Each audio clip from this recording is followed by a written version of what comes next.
And so we see that when Jesus started out, he started with communion. It was not about the food they were eating. It was about the communion that they were having. And so we know that during the wedding feast, and they had eaten, but there was no wine to complete this communion of a thing. He said, let's make wine. And that was when Jesus said, I can begin my ministry. Before Jesus actually died, the Bible said they gathered his people and say, there's something we need to do now.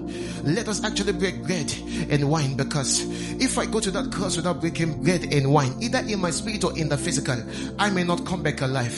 He takes bread and wine.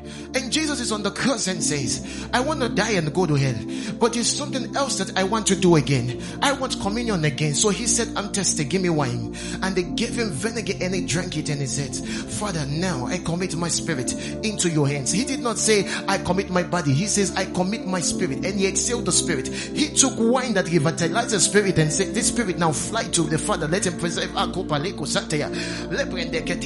if you notice something he did again after his resurrection, because he told them before his death, he said, do this in remembrance of me.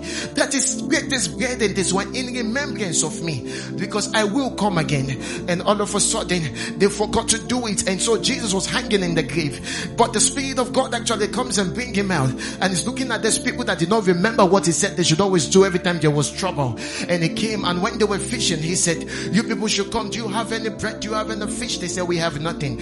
Then he says, sit down, because he has fish and he has wine to also commune with them again. So Jesus actually gets to actually have a communion after he finishes, and he resurrects again from the dead.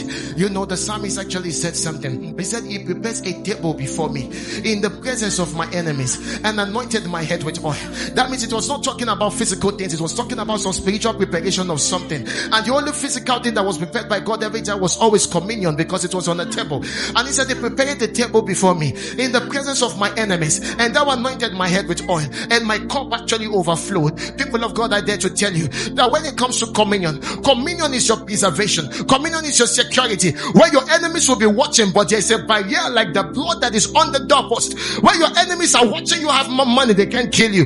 Where your enemies are laying curses on you, but they cannot curse you. Where your enemies are looking at you through a glass, but the blood speaketh a better covenant. And so the psalmist said, thou preparest a table before me, a communion before me, in the presence of my enemies. That means when you take this communion, I'm not saying the haters will not hate, but I can try to tell you, there's nothing they can do about it. I'm not saying they will not try to defame you, but every time they try to defame you, it doesn't touch you. I'm not saying they will not try to make you poor, but poverty cannot touch you. I'm not saying sickness will not try to make you sick, but sickness cannot touch you. This is the power in communion. This is the power. This is the power of communion, people.